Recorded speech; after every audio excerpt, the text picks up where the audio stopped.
had our dogs were barking. Our neighbors are big on fireworks, and not necessarily the display kind.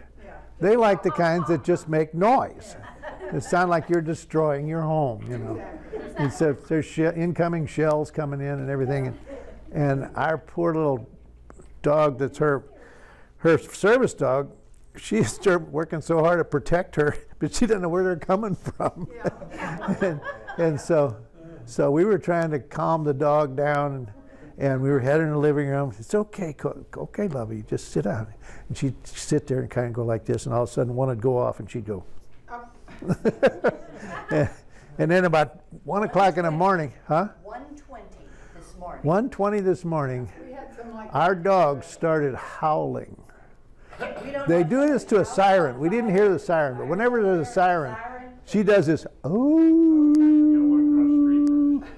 And Zeus does that. yeah. I mean, she sang a whole aria by herself.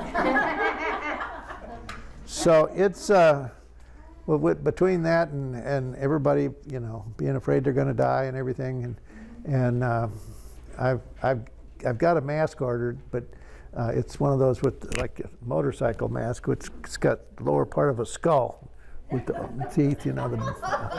And so. And it's okay because he did used to ride motorcycles.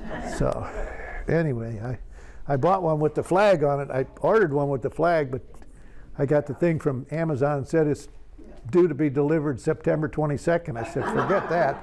That's because Phil got his first. Yeah. I said, don't worry, we'll all be dead by then, so it doesn't make any difference. Yeah. Well, anyway, we're going to continue on in Proverbs, and we're in Proverbs 5, and I'm again using the Message translation, and we're going to try and keep this busy.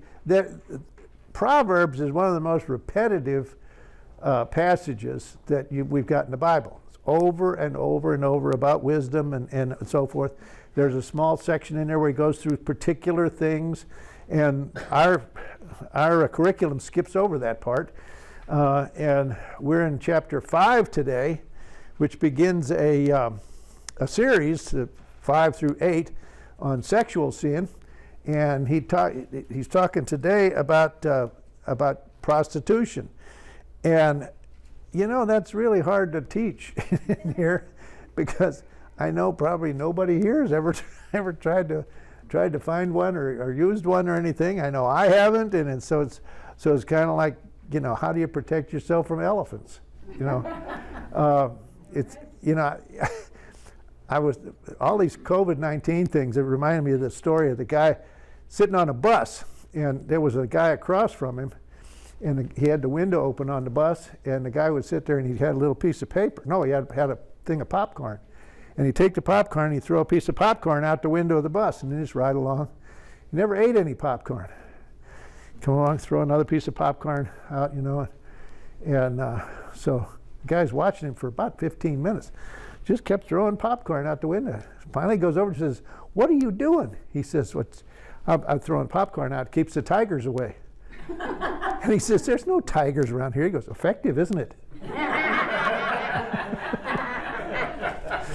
I kind of feel like that about COVID-19 now, you know. So I still have never met anybody with it, or anybody who's had it. And it's like Marge was saying, there was the nurse that looked at. They couldn't figure out, had coming back with so many positive results on their tests, on the COVID tests. So they sent in 10 unused swabs with fake names on them, and they all came back positive. And so it's kind of like, what are we looking at here? And so I'm not sure about this count that we've got, but I still don't know anybody that's had it or you know, anything. So, but we keep throwing popcorn out the window. So anyway, we're going to go ahead and start on Proverbs 5, and we're going to start here with the first verse. And you can just follow along with me if you want to follow with yours. I'm using the Message translation. And it says, "Dear friend, pay close attention to this, my wisdom. Listen very closely to the way I see it. Then you'll acquire a taste for good sense. What I tell you will keep you out of trouble." Now Solomon is sharing his wisdom. He got special wisdom from God. We know that. We've read that part before. That Solomon was the wisest man that ever lived. And so he's looking for wisdom, and he says, here's what you need to pay attention to. Wisdom. And this word appears more in this passage than any place else in the Bible. Listen very closely to the way I see it, and he's giving his credentials. He says, now, this is the way I see it, and God gave me more wisdom than anybody gave you, so listen to me and I'll give it to you. I have all I need, and I got it from God, which is the only place you can get it. And so listen closely, then you'll acquire a taste for good sense. Now that's not something that's real common around here anymore. And so we want to listen real closely because there's not a lot of good sense happening. And so it says, what I tell you will keep you out of trouble. Now, a lot of people don't pay attention to stuff that keeps them out of trouble. And they move ahead with doing things that they shouldn't be doing things that do not show a lot of wisdom. And so he says, do it, what I tell you. He says, these things, well, right here. Wisdom plus listening to wisdom will keep you out of jail, okay? Get out of jail free. Like I said, with the lodge, they didn't use a lot of that because they lost their get out of jail free card a lot of times, and because they weren't paying attention to the suggestions. I was always giving them suggestions, and they always thought I was the dumbest guy around. But I had a home, and I had a car, and had a wonderful wife, and they have nothing. And said, "What do you know?" Well, look around. And I got a job. You don't have a job. So, anyway, we want to listen to wisdom and learn from wisdom because that will keep you out of trouble. He's talking now about, and it's almost a metaphor here. He's an example. It says, "The lips of a seductive woman are oh so sweet, her soft words oh so smooth." And he's talking now about prostitutes and illicit sex. And the seductive woman, there are a lot of those around. And if you don't hang around where they are, you stay out of trouble. But it says here, you notice how Wile E. Coyote is really hanging on every word of the Roadrunner there. And we've got a Roadrunner up on the road where we live, and our dog just loves to go look at this Roadrunner running back and forth across the road. And it's very seductive because the Roadrunner runs right into where the poison ivy is on the so you got to be careful of that. But that thing just scoots all of a sudden, and Lovey is just, oh, I got to go get that. And so you have to give her some words of wisdom. No, you don't want to do that, Lovey, because you're going to spread all kinds of stuff. You're going to get us the poison ivy. You're going to get poison ivy. And so the words are so smooth. But it won't be long before she's gravel in your mouth. Okay. A pain in your gut, a wound in your heart. Do not go and fall to these seductive words and ways that these women have, because it will just get you into big trouble. It says she's dancing down the primrose path to death.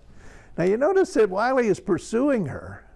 He's pursuing this Roadrunner, and Roadrunner's taking off, and they, I don't know, I'd say in all the stores they have those X's where you're supposed to stand when you're checking out at the grocery store.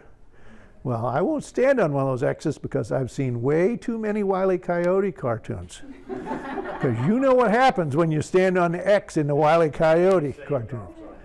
Yeah, so you don't want to do that. But it says she's headed straight for hell and taking you with her. You notice that? There it is. She's putting on the brakes, and it's it's like she's standing there going, "Oh, I forgot to tell you about that." and it's like Wiley's just dropping down into the canyon, Woo! There's just a little puff of dust down at the bottom. But that's what happens to these seductive women. it's a matter of staying away from that kind of an influence. Don't go where they are. There are people that go to these areas, and it has already, the passage before has talked about, don't even go on the street where they are. Don't go down the passage of the street where they live. It says she hasn't a clue about real life, about who she is or where she's going. She doesn't know what's going on. She doesn't have the faintest idea of what's happening. She knows what she wants, and she is going to try and get you into what she wants, and she doesn't understand. She has no wisdom, doesn't understand the repercussions of what's going to happen.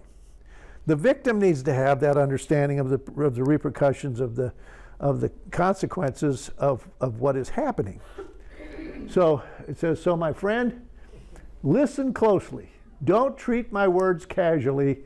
Keep your distance from such a woman.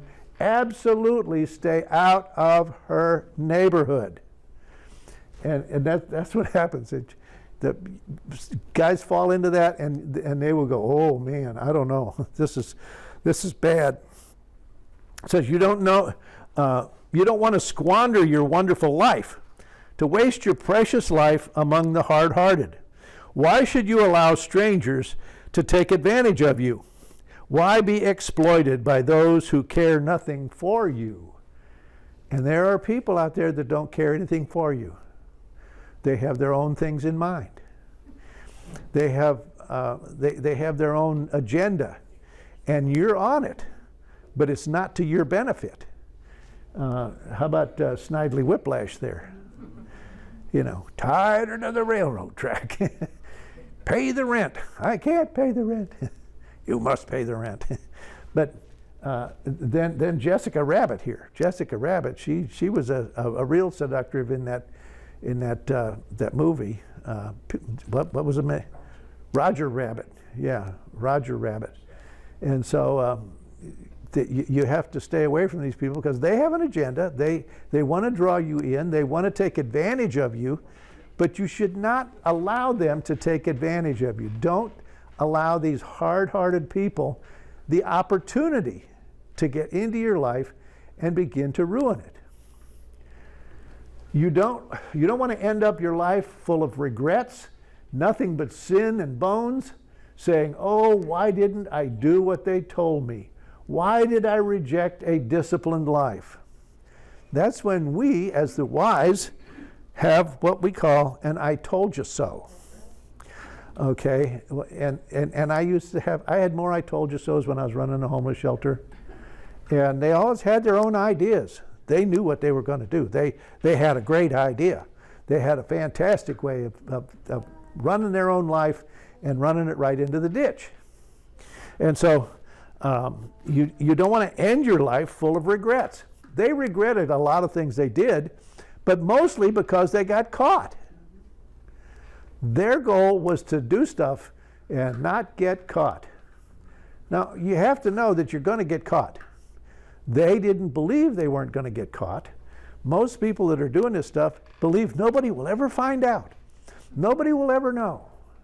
And they would park their cars back in the back lot at the lodge because they knew they had expired plates and their inspection was gone. But if they go there at the right time, they knew when the police were going up and down the road looking for that kind of thing, and so they would go park their car back behind the lodge until that time, and then they'd go out and they'd get caught every time. And they would go, oh, I got another ticket. Well, what were you doing? Well, I was driving around with no inspection. Well, are you sorry you did that? No. Are you sorry you got caught? Yes. And so it's the thing that they run into the most. Nothing but sin and bones, saying, oh, why didn't I do what they told me? Why didn't I do what they, you told me I shouldn't do that. Why didn't I listen to you? I don't know. Because you can't fix stupid? I guess. But you're not displaying wisdom. Why didn't I listen to my mentors or take my teachers seriously? My life is ruined. I haven't one blessed thing to show for my life. And so all they have is regrets. All they have is sorrow and terrible things in their life. You know, everybody's regretting something. They're sad because they got caught, because you go with these loose women and you end up with diseases, and it wrecks your marriage, and it wrecks your family, and it wrecks your reputation, and there's nothing good comes out of it ultimately, because it all ends up in the dump. Here's one. It says, do you know the saying, drink from your own rain barrel? Draw water from your own spring-fed well. It's true. Otherwise, you may one day come home and find your barrel empty and your well polluted. You stay with your own well, your own spring-fed well. Don't go drinking out of the other stuff. Don't go to the area where it's polluted, because when you come back, you'll find your place is polluted, that your place is abandoned, that your barrel is empty. You haven't worked at keeping your barrel full. And this is referring to your family life. Are you taking care of your family? You're taking care of your spouse? Are you staying away from the things that would be injurious to yourself, to them? And when you do things like that, you get involved in these things, you're going to end up with a problem, because they will abandon you, and your reputation around town will be shot, and your life is pretty much over. So stay away from that. Drink out of your own rain barrel. Here's a artesian well. This is a picture here. It says, your spring water is for you and you only, not to be passed around among strangers. Bless your fresh flowing fountain. Now that's our granddaughter right there. And that's an artesian well down near where my brother lives in Missouri. Now, to give you an idea how big that is, that girl is as tall as I am. So that water is coming up out of there pretty good. Now, I have seen this well. We go down there all the time. It's down near a creek, and there's a lot of hills around there. And back around the turn of the 20th century, in 1910 or something, somebody went down here. This is down in the woods off a gravel road. And somebody went down there drilling for oil about 1910. And they hit water. And the water just started squirting up out of the ground. And it has been running for over 100 years. It never stops. It may drop just a little bit, but they've poured concrete stuff around the bottom of it to try and direct it. There are people that live around there that don't have running water. They have tanks on their trucks or a trailer. And they'll go down there and plug it into that, get this fresh water. It's clean, it's cold, it's really cold. You just, that column of water out there, it can be 80, 90 degrees out there, and you walk next to it, and all of a sudden you just kind of feel this coolness coming off of the water. And it runs down into a creek and off to nowhere. But when it comes out of here, it's a high pressure. It comes out about this high. And they pour concrete around it, and occasionally somebody will weld another bigger pipe on there, and then somebody welded a truck brake drum on the top of that, and then they welded a smaller pipe into that so they can put their hose on there and fill their trailers easier, and it just gets better and better. They just keep improving it. But the water never stops. It's there for you. Your spring water is for you and you only. There it is, just all by itself. And that's coming out of the ground that far on its own. That's the pressure that's coming out of there. So you can have that spring-fed water yourself. You can have, it's all for you. There is a spring for you. You have your own spring. And it's your own family. It's your own spouse. It's your own domain. But you have to go, you have to maintain this and continue to go to your own well. If you go to another one, it may be polluted, and it's not going to have the refreshment that you think it's going to have. Enjoy the wife you married as a young man, lovely as an angel, because as a rose, beautiful as a rose, don't ever quit taking delight in her body. Never take her love for granted. There's too many people do that. Too many guys do this. And we're talking to guys here, okay? Quite frankly, we're talking to the guys. So ladies, you can go get coffee or something. But guys, never quit delighting in the wife of your youth. You always value that. And there's so many, I look at the people in here and in our class, and we've been married for 53 years, and we're considered newlyweds in here. So this is hard to preach to you guys, quite frankly. We've only been married 53 years. But it's because, and we're like this because we value that relationship. We value the wife of our youth. We value the relationship we had at the beginning. It was a wonderful, beautiful woman you married back in your 20s or your teens or whatever it was. And things have just gotten better and better and better. And so never take her love for granted. Do not go to other sources for physical satisfaction. It's just not going to work. It's not going to be worth it. It's not a worthwhile pursuit. Why would you trade enduring intimacies for cheap thrills with a whore? For dalliance with a promiscuous stranger? Now you notice where he's walking down there. I personally have never been to a street like that. I've seen occasional, some of them standing around on street corners in New Orleans and Chicago and places like that, but it's there. It's easy. It's the temptation is there. Don't even walk down that street. Don't even get near that, because the temptation is just great.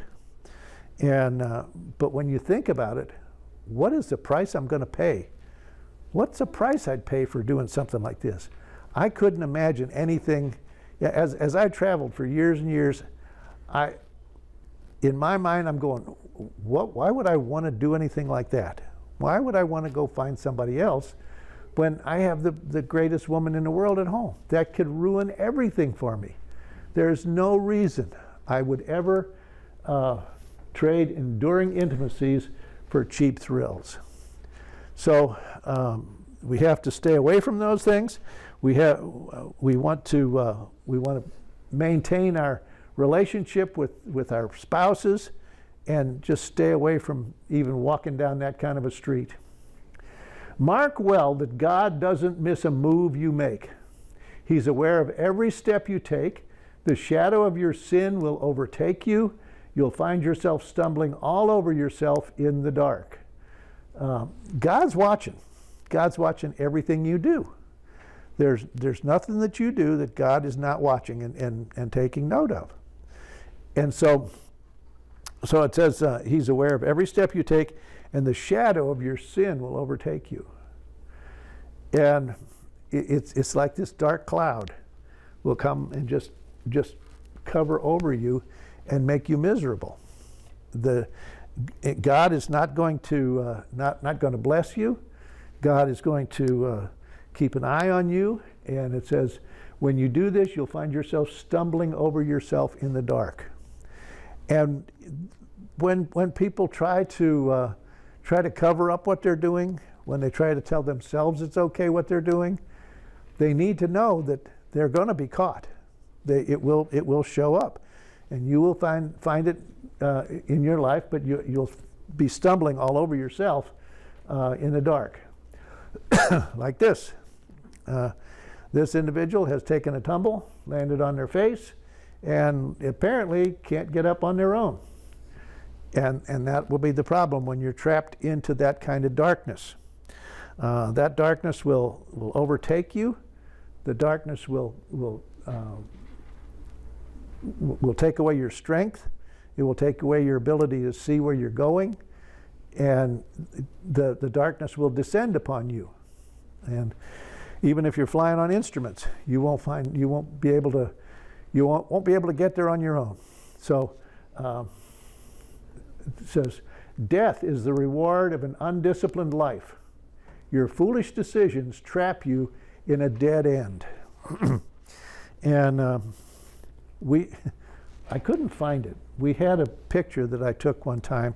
We were out near Possum Kingdom Lake one time, and we sort of got off on a gravel road, and we just kind of like to explore. And sometimes you get stuck and stuff. But we go exploring. I came upon a sign that said, Caddo Cemetery, dead end. I'm going, I've got to have a picture of that.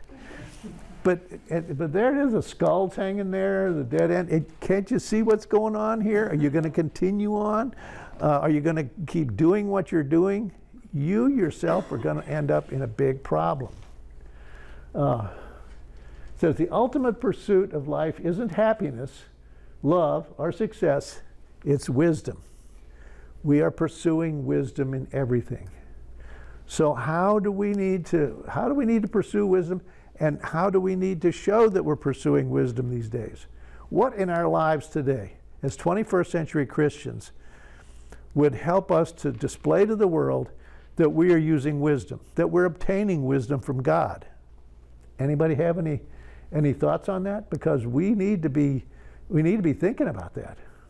We need to be doing wise things. We need to be helping people who have not chosen the wise way. We need to get them to follow us along when we're displaying wisdom. So, wisdom in today's world is hard to come by. So, anybody have any particular words or questions about this? I mean, it's like I say, this is a tough passage to try and preach today in 21st century world. Things have changed a lot. There's a lot of things have not changed. Prostitution is, like they say, the oldest profession in the world, and it's always there. It's always going to be there. Somehow you don't think about it when you project back into biblical times. You go, oh, these were holy people and stuff, and God talked to them all the time, and there couldn't have been any prostitution then. Well, yes, there was. It's hard for us to picture. But today, it's rampant around us. I didn't, until I had the lodge, my eyes didn't zone in on that kind of thing. But I saw more of it after I had the lodge. Not that I followed it or anything, but I recognized it more. I recognized what the availability is for the people out there that are pursuing it. The diseases, there's all kinds of sexually transmitted diseases that destroy people's lives. AIDS, I mean, it got bad for years and years with gonorrhea and syphilis, and then all of a sudden, like that wasn't bad enough, we came up with AIDS. And AIDS is, there's no cure for that. The syphilis and the gonorrhea, you could treat it. There were other side effects that would usually you'd get because of that, blindness and different paralytic diseases, but there's no fixing AIDS. So God keeps letting things come in here that will bring you down. So stay away from that kind of an atmosphere. That kind of it's that kind of a lifestyle. Stay away from people who follow that kind of lifestyle. And for people at work, that's hard to do sometimes. And it says, get away from this. And sometimes, even in the quarterly, in the Sunday school book, it says sometimes you even, or this was in a commentary I was reading, sometimes you have to move. Sometimes you have to go to a different town. Sometimes you have to change jobs, and in order to maintain that, because the atmosphere ends up so pervasive that you have to move away from it in order to maintain your wisdom and your purity. So, anybody else? I mean, if anybody traveled in the business world, you know what people are up against and what's available. Okay, well, let's go to the Lord in prayer. Dear gracious Heavenly Father, we pray that you be with us and help us to show wisdom, help us to use wisdom, help us to do wise things and to order our lives according to the wisdom that you provide for us. We thank you for these lessons here that Solomon has laid down for us in these Proverbs, and we ask for you to strengthen us in this and and help us keep these things to heart and to know the things that you want us to do and to guide and direct what we do. We ask these things in Jesus' name. Amen.